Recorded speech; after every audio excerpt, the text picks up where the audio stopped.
Olá pessoal, meu nome é Carol Luchetti, sou estrategista-chefe da XP Investimentos.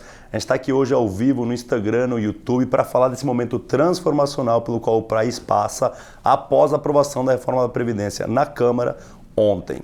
Temos aqui hoje Richard Bach, nosso analista político, Marcos Ross, nosso economista sênior, e Camila Dolly, nossa especialista em ativos de renda fixa, para falar sobre esse momento transformacional do Brasil e o que foi ontem um evento histórico, que é a aprovação da reforma da Previdência. Eu vou começar puxando a pauta com o Richard para introduzir um pouquinho o que é esse ambiente político.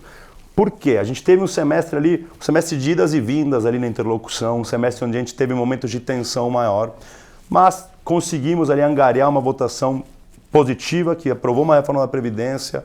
Você teve um interlocutor ali, eu estou te provocando aqui, você teve um interlocutor essencial na Câmara, que provavelmente vai ser ali o ator crítico ali do segundo semestre também. E hoje começamos a falar já do que vai ser a próxima pauta. Então, como que está esse ambiente e o que você vê agora como a evolução dessa agenda? Acho que a gente teve março, abril e um pedaço de maio, um pouco de perda de tempo em Brasília até, porque você ficou a discussão, a base vai ser assim, não vai ser assim, quem é mais bonito, quem é mais feio, e no final das contas o que importava era a agenda econômica, você recuperar o país e as pessoas terem emprego de novo, né? No fim os investimentos estarem em dia, as pessoas organizadas, é isso que interessa para todo mundo no final do dia. Bom, não era isso que a gente estava vendo lá, acho que depois de maio especialmente, quando o Rodrigo Maia assumiu a reforma da Previdência para ele diz textualmente, ele dá uma entrevista e diz, não, a reforma da Previdência é uma questão que a Câmara dos Deputados vai resolver, o Parlamento vai tocar. Eu acho que foi muito importante até para o mercado, porque você teve depois manifestação de rua e coisas assim, e isso não atingiu a credibilidade da reforma em nenhum momento, porque o Rodrigo de fato estava tocando, controlando o conteúdo, uma parceria muito forte com o Paulo Guedes, com o Rogério Marinho, então a gente viu ali mais perspectiva da reforma avançar, e avançou com um placar de 379 no primeiro turno, que é muito significativo, porque se você olhar, esse placar ele é muito maior do que teve o impeachment da Dilma Rousseff em 2013. Então é muito voto. O que precisava era 308, certo? E 308, então foi muito assim. 379 contra 308, é bem representativo. E foi uma coisa, isso a gente lá no bastidor em Brasília acaba vendo, foi uma reforma que acabou sendo de todo mundo, porque até os governadores de oposição em alguma medida ajudaram no final com esse compromisso de voltarem no Senado. Então significou muito, assim, acho que para o país, porque talvez pela primeira vez, eu tenho 33 anos, não me lembro de ter visto isso antes de uma forma tão estrutural, você está com o carro acelerando a 100 por hora em direção ao muro. No Brasil, o normal é você afastar o muro, mas não desacelerar o carro. Pela primeira vez, eu acho, né, Marcos, a gente consegue ver o carro desacelerando um pouquinho, as pessoas olhando e dizendo, não, o muro não tem que mudar. O que tem que mudar é o carro, você parar com essa maluquice de ficar toda hora arrumando uma saída, um jeitinho. Acho que a reforma ela é contracultural até, porque é contra jeitinho. Sabe? Você resolve um problema de verdade.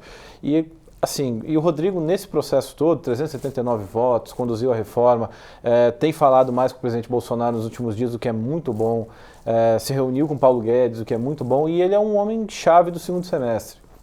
Claro, não faz nada sozinho. Não aprovou a reforma da Previdência sozinho, tem o governo com ele, teve bastante ajuda, teve os líderes na Câmara também que tiveram um papel muito importante. E agora ele, junto com o Paulo Guedes, junto com o momento do país, inclusive, tem uma agenda de privatizações que em alguma medida tem que passar pelo Congresso, tem uma agenda de concessões que não tem que passar tanto pelo Congresso, mas você tem o Supremo e o TCU de alguma forma influindo nela. Você vai ter uma agenda microeconômica que o Rodrigo, as reformas microeconômicas que o Rodrigo, pessoalmente, desde o ano passado, quer aprovar, independente de Banco Central, marco regulatório de saneamento, marco regulatório das telecomunicações está no Senado. Você olha para esse país, parece que está começando agora, né? E em alguma medida até que está. Lei de falência ou de recuperação judicial, porque isso é uma coisa muito mal regulada no Brasil. Então tem muita coisa por fazer, e a gente imagina que o Rodrigo, especialmente, que vai ter mais tempo livre, porque o Senado vai estar muito ocupado com a reforma, ele vai tocando isso, né, nesse segundo semestre. Então é uma agenda no Congresso que tem um direcionamento. Qual é o resultado final dela? Acho que é um resultado final que pode ser muito positivo, porque você vai regular várias jabuticabas que você tem na economia ou nas regulações no Brasil. Você vai tirar isso, então é muito importante que o Parlamento esteja com essa mentalidade. Não é o normal, não é o normal. E segundo, é o direcionamento. Quando você está fazendo uma agenda boa, você não tem tempo de fazer uma ruim. E aí você evita o que foi feito. Porque se você olhar esse parlamento de hoje, é o que votou toda a agenda em 2012, da Dilma Rousseff. Desonerações, concedeu benefício de tudo que era coisa que você imaginar.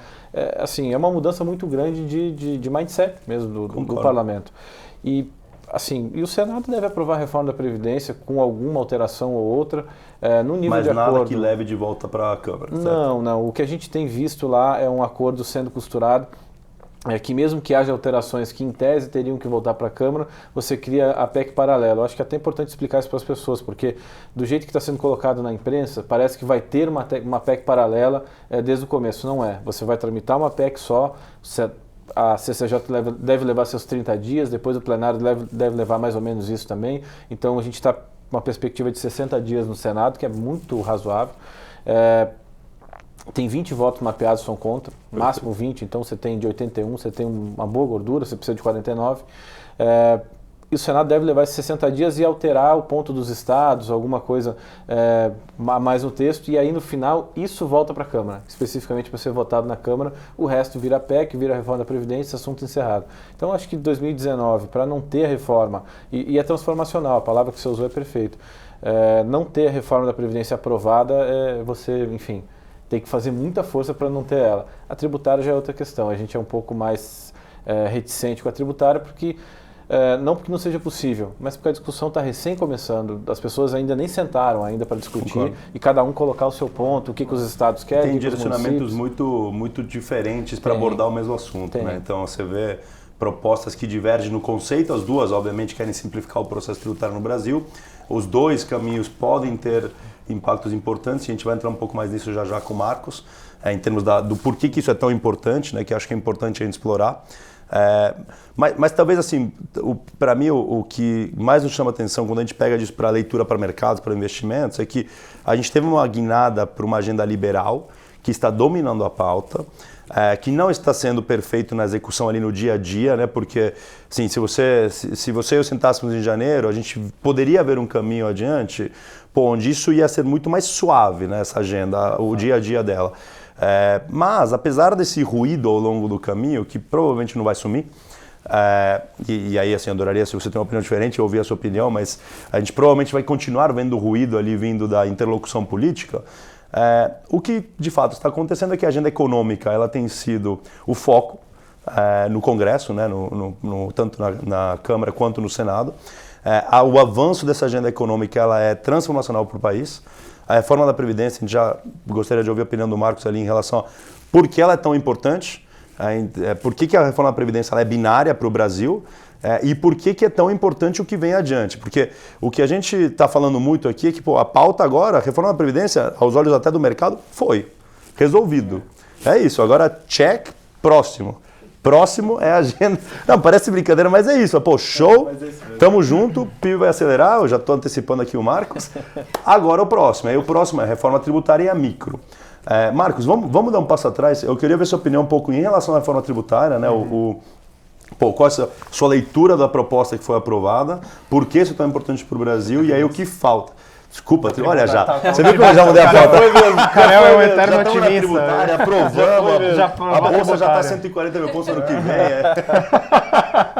Não, mas vamos lá, reforma da Previdência. Então, eu vou pegar uma carona na analogia do Richard aqui, né? Dessa questão do carro acelerando para o muro.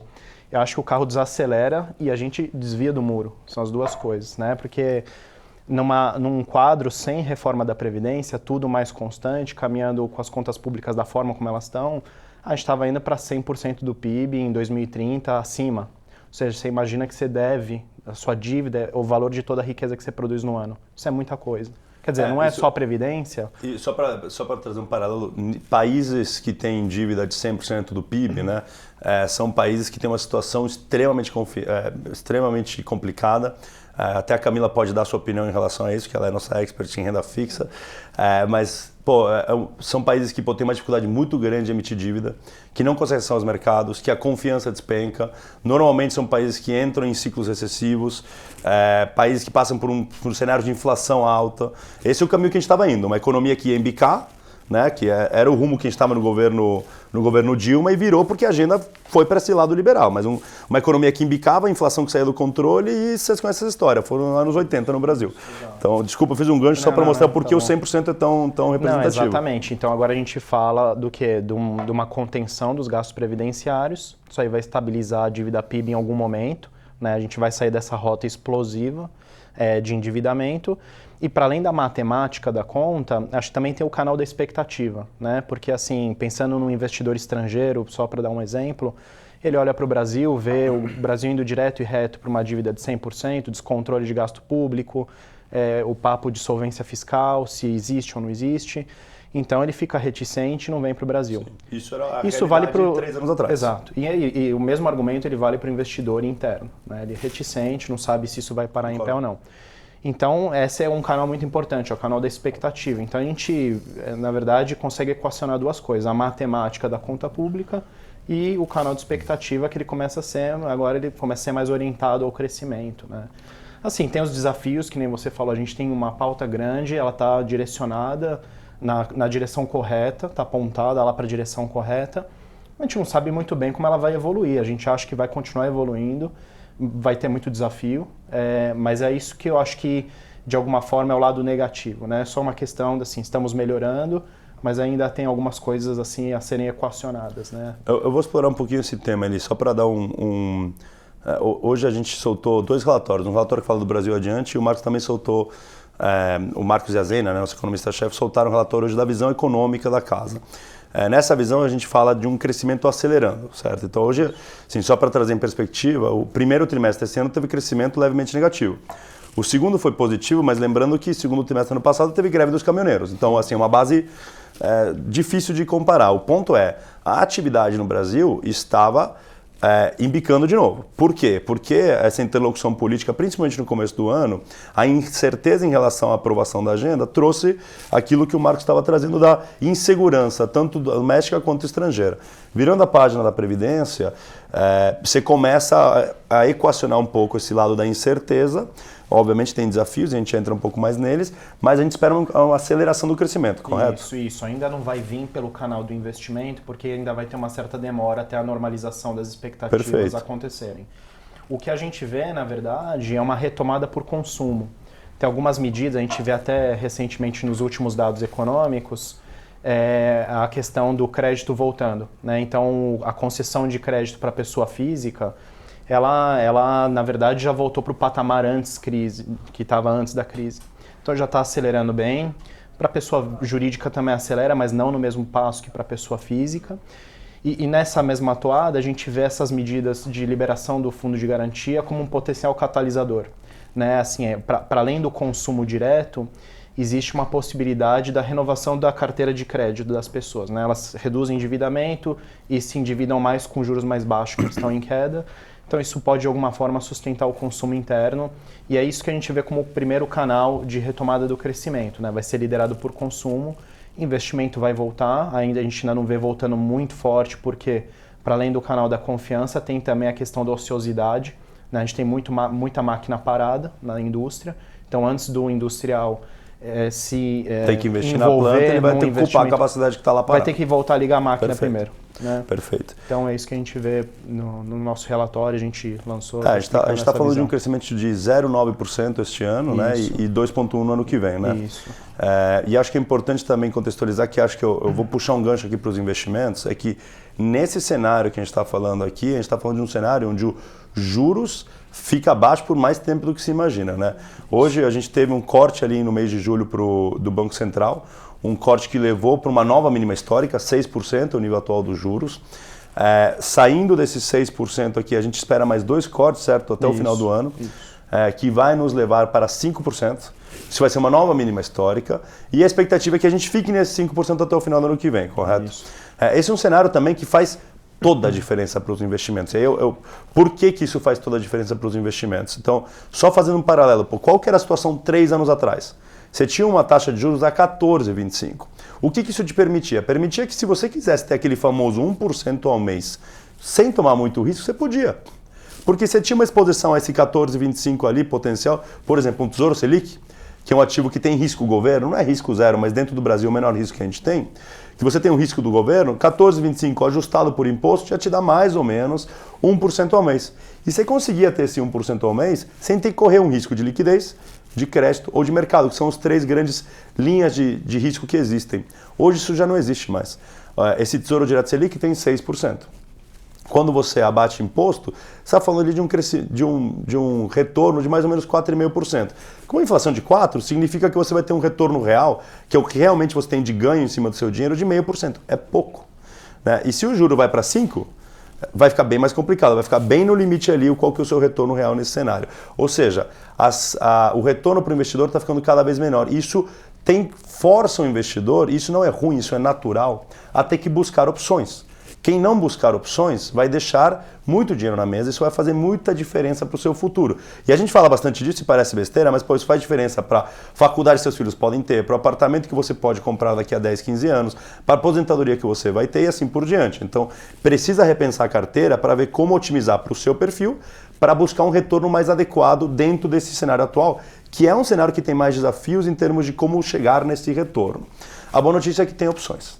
Tá, então, assim, eu dei uma introdução aqui que é importante porque o cenário mudou. Aquele 1% é mais difícil de atingir com pouco risco? Mas a gente hoje fala muito de bolsa, por exemplo. A Camila está me olhando e fala, pô, e renda fixa? A gente vai chegar lá. Mas por que a gente fala muito de bolsa, né? A gente fala muito de bolsa porque a gente vê esse cenário transformacional como ainda não refletido na bolsa. A gente vê um potencial da Bolsa, só pensando no final de 2020, tá? Da Bolsa chegar em 140 mil pontos. Hoje estamos perto dos 100. Pô, é um espaço bem amplo. E a vantagem da Bolsa é que, pô, a gente, caminhando nessa agenda microeconômica que a gente endereçou, você tem um espaço adiante para a Bolsa que ele é bem interessante, né? Que os 140 mil pontos podem ter mais alta depois também. E nesse cenário com o Brasil ficando mais equacionado, fica mais fácil para você começar a ter exposição para esses riscos, porque as coisas começam a ficar mais estruturais. Quando você tinha uma incerteza muito grande na agenda, as idas e vindas eram muito rápidas. Aí você trazia volatilidade. Aí, era difícil de você ficar ali com essa exposição, você tinha uma insegurança grande. Hoje você começa a ter movimentos estruturais. Então a gente fala da Bolsa como ativo que a gente mais vê potencial no Brasil. Acho que tem 3 grandes vertentes. Lucro das empresas vai ser revisado para cima a expectativa. O risco no país é menor, isso é positivo. Quanto menor a percepção de risco, maior o valor das empresas dentro do país. E um ponto que o Marcos trouxe aqui sobre a percepção de risco em relação ao país que é importante, isso traz fluxo. Traz fluxo para o Brasil, isso vem para a Bolsa, e dentro do Brasil, naquela história dos juros mais baixos, os próprios fundos de investimento e as pessoas vão ter que botar mais dinheiro na Bolsa, o que corrobora a tese. Então é um ambiente muito positivo para a Bolsa. Entretanto, na renda fixa, que sempre vai ser uma parte relevante da sua carteira, tem sim muitas opções interessantes. Então eu queria ver um pouco a opinião da Camila em relação a essas opções e como pensar nos ativos de renda fixa nesse cenário. Sim, eu acho que é muito em linha com o que você falou, Karel, que não é mais tão óbvio ter ganhos altos em renda fixa do que já foi no passado. Só que uma coisa que a gente ouve muito são as pessoas perguntando, renda fixa ainda vale a pena? Eu acho que é importante deixar claro que a renda fixa sempre vai valer a pena, porque, como você mencionou, precisa fazer parte de uma carteira diversificada. Então, o que o investidor precisa começar a fazer é correr mais risco. Claro, sempre se informando, sabendo se aquele investimento faz sentido para o perfil, para o objetivo. É importante que risco é natural, tá? Risco é natural, risco não é risco, mais retorno. Essa equação é assim, essa é a relação. Exato. Então, sempre que você vai buscar mais retorno, você vai incorrer um pouco mais de risco. Aí você achar aquele risco que equilibra para o seu perfil, para a sua tolerância. Exatamente.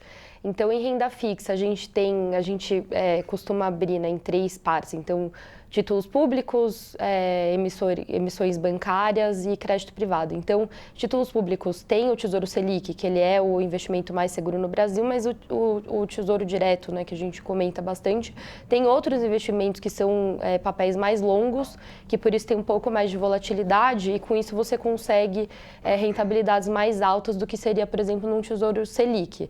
A gente, no relatório que você comentou, coloca um gráfico ali que nos últimos 12 meses tem um papel do Tesouro que já teve rentabilidades de mais de 70%. Então, existem oportunidades ali também. No caso de emissores bancários, se você procurar emissores médios, né, bancos médios, tem opções de CDBs acima de 100% do CDI, tem LCIs, LCAs indexadas à inflação, por exemplo, que te protege, o seu poder de compra. E também no caso de crédito privado, mencionando também que essas emissões bancárias são protegidas pelo FGC para investimentos de até R$250 mil, então tem essa garantia também. E no caso de crédito privado, tem emissões isentas de imposto de renda, então, por exemplo, CRIs, CRAs e debêntures incentivadas, que por ser crédito privado tem um risco maior, mas ainda assim você consegue essa rentabilidade líquida interessante, né? E por ser um risco maior, você tem essas possibilidades de retorno mais alto. E é o que você comentou, para ter um retorno maior, precisa correr risco mais alto, e risco não necessariamente é ruim. É simplesmente é natural e é uma maneira de conseguir retornos mais altos. Perfeito. Então, eu queria fazer um encerramento puxando uma pauta que acho que é importante, a agenda do segundo semestre. Porque a gente falou muito dessa aceleração do crescimento, mas tem um desafio. O desafio sendo que a gente tem uma janela de 3, 4 anos, no qual o crescimento deve ficar acima de uma média brasileira, que é, você pegar os últimos 20 anos, é 1%. Só que o nosso PIB potencial, ou seja, quanto o Brasil pode crescer no longo prazo com o que temos hoje, é mais ou menos 1%, certo, Marcos? Então, assim, o que falta para esse PIB potencial subir? E aí eu vou depois puxar para o Richard, se isso está na agenda ou não. Tá. O que eu vejo como principal aí é a reforma tributária, né? Acho que é um dos pontos principais que criam distorções na cadeia produtiva, que impossibilitam a produção acontecer da melhor forma possível, né? E o escoamento dessa produção. Então, assim, o que a gente vê, que a Zena e eu a gente vê como muito importante, é uma reforma tributária que seja abrangente o suficiente, que inclua não só os impostos federais, mas alguns impostos locais, como ICMS e ISS, mas principalmente o ICMS, porque isso, de fato, né, são aquelas pequenas coisas que vão se acumulando na cadeia produtiva, e quando você vê, você não está produzindo bem, você não está escoando sua produção bem. Então, assim, para potencial, acho que esse é um dos primeiros, né, acho que é o principal.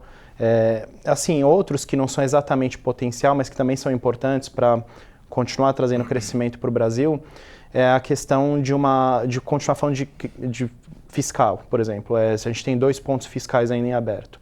Questão de estados e municípios, que tem muitos estados que eles são deficitários, como é o caso de Goiás, que não tem nem orçamento para pagar a folha de salário. Então, assim, a gente tem que equacionar isso, porque a gente está celebrando agora, mas se nada for feito, corre o risco lá na frente da gente ter que lidar de novo com esse mau humor, né? Para além da questão da matemática e da estabilização da dívida desses estados.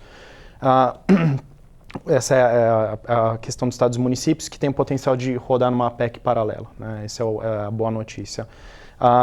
E a segunda, quer dizer, acho que a gente já chegou a falar, a reforma tributária, a PEC paralela de estados e municípios. E é isso, acho que essas do curto prazo e a agenda micro também. Que traz produtividade no médio e longo prazo, infraestrutura, concessões, privatização, coisas que estão acontecendo que deixam a máquina mais eficiente. Da MP, da liberdade econômica, que hoje nos jornais já estavam circulando, que estão ressuscitando ela, né? Ela estava para caducar. Botamos mais 1 hora com o Richard agora para falar sobre joguei pro Richard. Ele listou que eu estava anotando, falei, meu Deus, estamos no 25, agora vamos na... Então, Richard... E eu concordo, tá? Acho que a pauta vira da Previdência para isso. Por quê? Porque é isso que vai nos trazer um potencial bem maior de crescimento estrutural. Como que está isso em relação ao trâmite e a priorização dessa agenda? Não, se é isso que traz crescimento, enfim, acho que Brasília dá um suporte, né, nessa coisa, porque tudo que nós temos visto no Executivo, no Legislativo e no Judiciário também, que o STF tem feito uma pauta muito bem combinada com o Paulo Guedes, com todo mundo, então não tem nenhum alien nessa negociação toda. Não tem ninguém organizando muito, então Brasília vai se movendo do jeito que vai indo.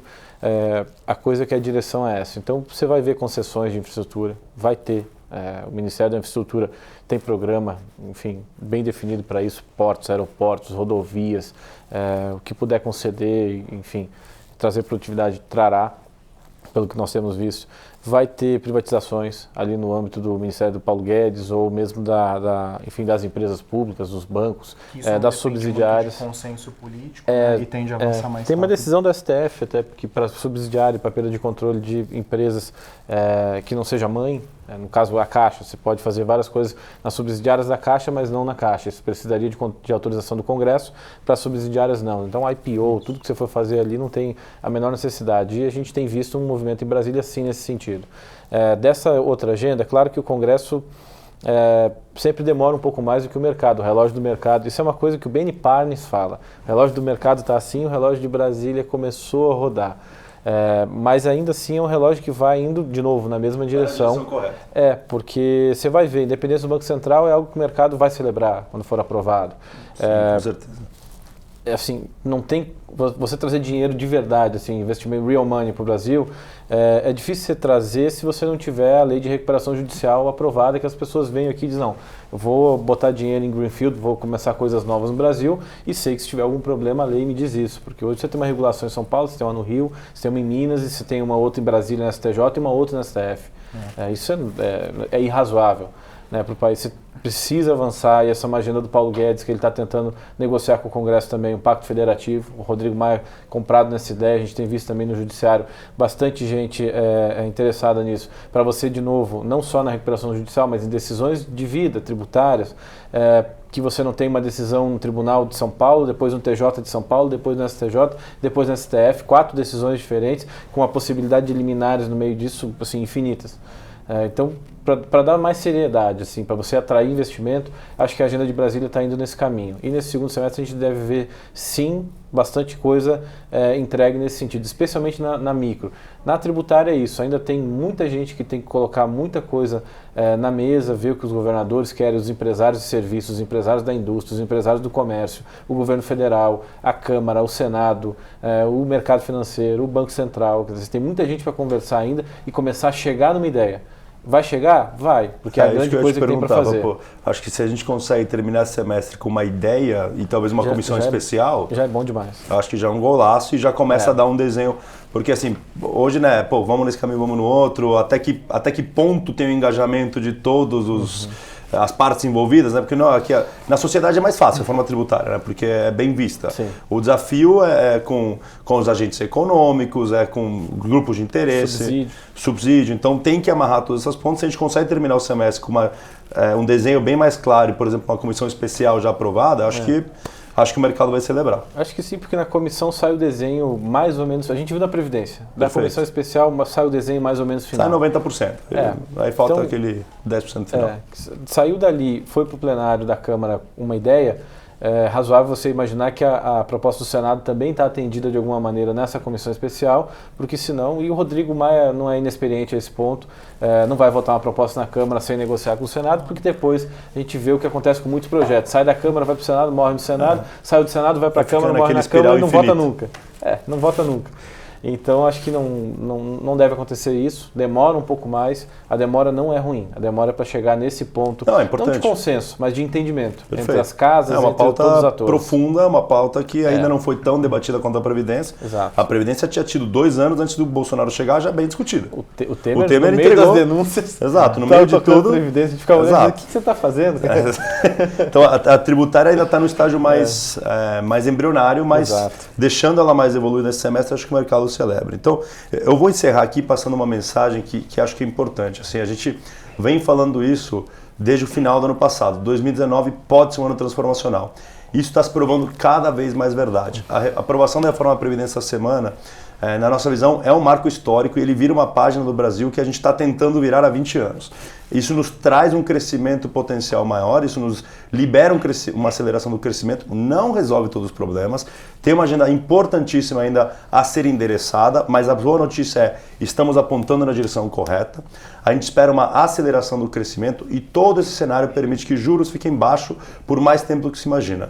Olhando para os investimentos, a mensagem é tudo mudou, isso é transformacional para os investimentos e você precisa prestar atenção na sua carteira porque isso vai fazer muita diferença no seu futuro. Então, basicamente é isso, estamos super otimistas com o Brasil, temos desafios como sempre tivemos, mas os desafios estão sendo mitigados, estamos apontando na direção correta. E com isso, de novo, convidamos vocês para acessarem todos os nossos materiais. A gente tem uma plataforma de conteúdo que explora todos esses temas que a gente mencionou no detalhe, onde a gente traz o dia a dia do mercado, o dia a dia da economia, o dia a dia da política e como isso conversa com os seus investimentos. E com isso a gente te ajuda a ir evoluindo na sua jornada como investidor. Queria agradecer a participação de todos vocês, principalmente da audiência por estar aqui com a gente hoje. Muito obrigado e até a próxima.